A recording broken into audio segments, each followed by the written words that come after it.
Bem, pessoal, vamos de BTC no fim de tarde dessa quarta-feira, 19 de julho, agora na Espanha, 19 horas e 39 minutos, no Brasil, 14h39 da tarde. Gente, a BTC aqui no diário engolfou forte. Agora ela tá aprisionada aqui abaixo da mediana do canal de Keltner.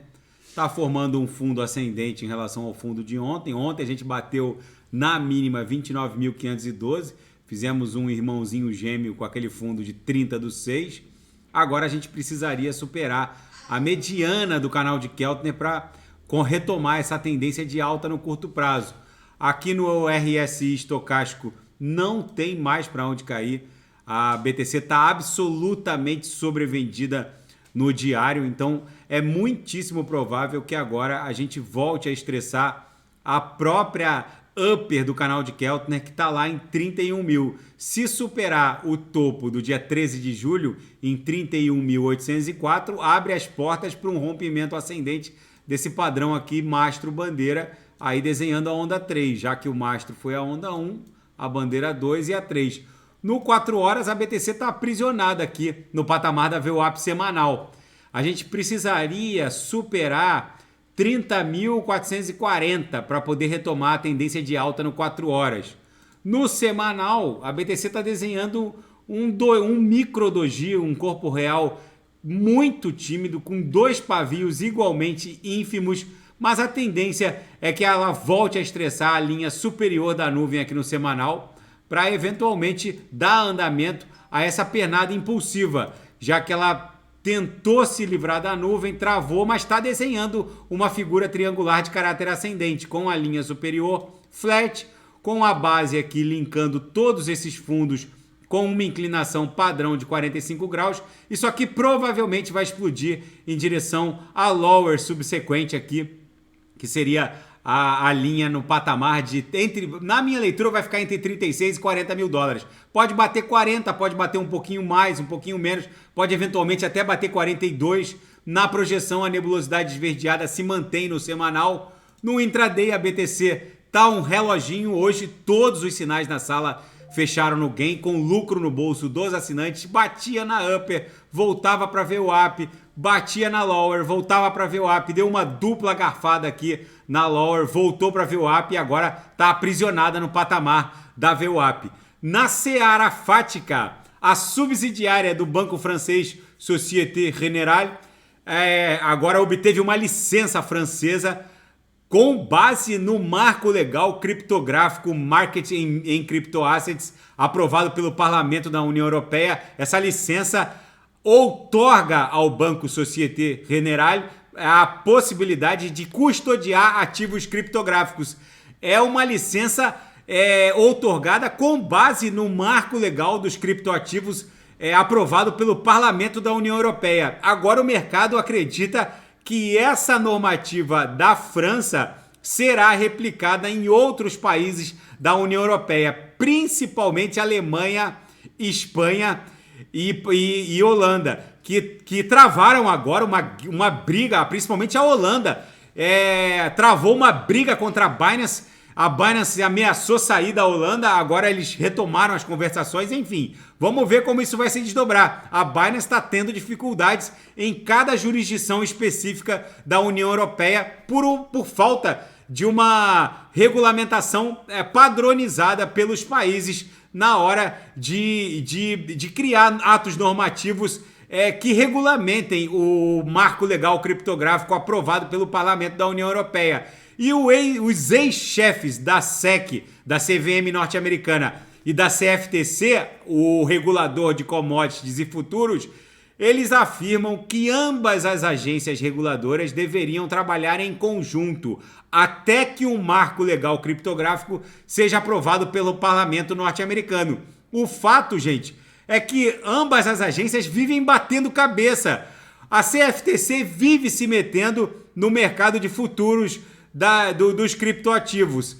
E a SEC se mete em tudo. Ela subjetivamente declara um determinado ativo criptográfico como um security, um outro determinado ativo criptográfico como uma commodity, manda para a CFTC. A CFTC às vezes não concorda. Agora, por exemplo, a SEC deu a entender nessa investida contra a Binance e contra a Coinbase que a ETH, o Ether, o gás da rede Ethereum, seria uma commodity.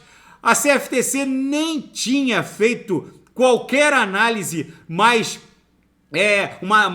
criteriosa ou mesmo oficial para avaliar se a ETH seria ou não uma commodity, ou seja, é uma verdadeira balbúrdia o que impõe uma atuação conjunta das duas agências até que um marco legal criptográfico seja aprovado pelo parlamento americano, pelo Congresso Nacional norte-americano. E o novo modelo de governança da Polygon vai imitar os governos do mundo real. O novo modelo de governança da Polygon Labs vai dividir a tomada de decisões em protocolo, contratos inteligentes e tesouraria, meio como os três poderes de um governo de um estado soberano no mundo real. Os três pilares vão impor a cada um dessas seções de governança uma determinada função. No lado do protocolo, os membros da comunidade vão sugerir mudanças.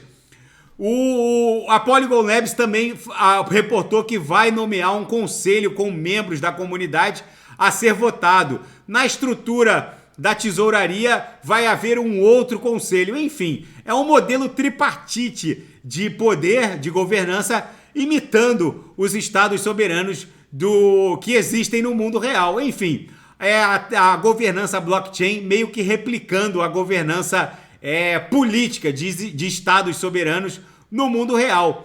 E a pergunta que ninguém sabe responder: o que aconteceu com a Janet Yellen, a secretária do Tesouro norte-americano, na sua viagem a Pequim? Na seara geopolítica e finanças internacionais, todos os periódicos econômicos e financeiros fazem essa pergunta, porque desde que a Janet Yellen voltou da China, o dólar norte-americano só cai. Aqui foi quando ela saiu de Pequim. E o dólar, o DXY, que é o índice que mede a força do dólar norte-americano, só tem desabado. Há várias teorias, algumas bizarras. Algumas dizem que a Janet Yellen teria consumido cogumelos alucinógenos durante a sua viagem à China. Outros dizem que aconteceu algo muito mais sério. Segundo o analista Kevin Moore, que tem acesso às autoridades chinesas, ele reportou que alguns periódicos que reportam as falas de autoridades chinesas, os agentes que receberam a Janet Yellen não gostaram do que ouviram dela.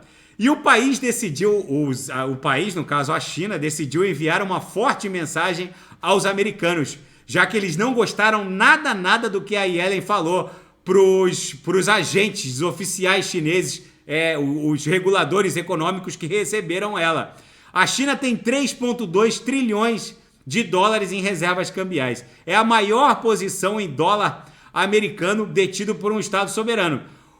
O que parece que está acontecendo é um despejo chinês, é um desembarque chinês, mas é só um petisco. A China quer mandar um recado, porque se efetivamente a China resolver desovar todos os treasuries, bonds e tudo que eles têm lastreado em dólar, aí os Estados Unidos estariam numa encrenca das grandes. Enfim, o que aconteceu de verdade ninguém nunca vai saber. O que a gente consegue saber é com fontes como esse Kevin Moore, um trader que conhece, que tem acesso a fontes jornalísticas, que por sua vez têm acesso às autoridades que receberam a Yellen. Enfim, fica esse zum.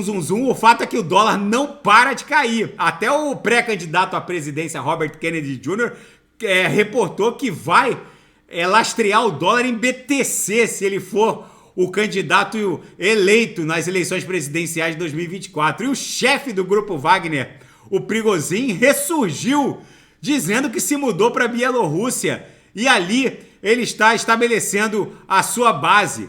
O líder do grupo de mercenários Wagner, Yevgeny Prigozhin, surgiu publicamente pela primeira vez desde o motim abortado na Rússia para declarar que o grupo de mercenários agora se mudou para a Bielorrússia e vai ficar lá por um bom tempo. Ele não quis responder perguntas sobre se o grupo agora teria um comando no Kremlin, que se ele efetivamente seria uma força auxiliar das forças russas. Nada disso ficou com resposta. O fato é que ele só reportou que está na Bielorrússia e o grupo Wagner agora tem sede temporária na Bielorrússia. E o Putin faltou à cúpula dos BRICS na África do Sul e analistas dão conta de que ele fez isso para evitar uma eventual prisão, já que o Tribunal Penal Internacional emitiu um mandado de prisão contra ele. Enfim, ele foi uma ausência consentida com os outros líderes do grupo dos BRICS. Enfim, agora fica esse inconveniente, por assim dizer, do Putin, que não pode ficar transitando pelo Ocidente com tanta desenvoltura, já que há um mandado de prisão emitido pelo Tribunal Penal Internacional contra ele. Gente, o mundo está virado numa hecatombe nuclear. A BTC aqui no 6 horas respeitou a lower da nossa banda de VWAP mensal. Agora, o mais factível é que a gente volte para 30.700, que é onde está a VWAP mensal, forme um pullback e depois volte a estressar os cumes da nossa bandeira de alta, no caso, os cumes da nossa bandeira. O padrão mastro bandeira de alta segue vigente. Se romper 31.804, fica no radar a possibilidade de explodir em direção a 36 mil dólares. Tá bom, pessoal? Se nada fugir do script, eu volto amanhã para analisar a própria BTC. Fiquem com Deus e quem quiser sugerir alguma análise, é só colocar nas mensagens abaixo. Até amanhã, grande abraço. Fiquem com Deus.